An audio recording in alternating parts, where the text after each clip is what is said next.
মাথা যন্ত্রণা ধরিয়ে দিল। এই এক কাপ চা দাও।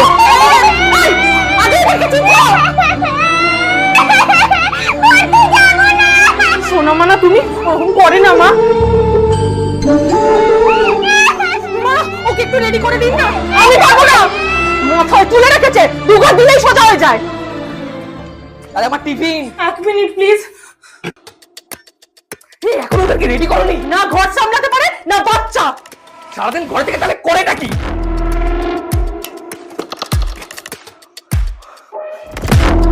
আরে তাড়াতাড়ি আমার চাকরিটা খাবে, তারপর শান্তি পাবে। তার আগে বাংলাদেশ হলে সাবস্ক্রাইব করো, ইন্ডিয়ান হলে লাইক করো, আর তোমার দেশের পতাকাটি কমেন্ট বক্সে দিয়ে যাও। খুশির খবর, তুমি আবার মা হতে চলেছো। তাই আমার ছেলে আমার বাবা হবে।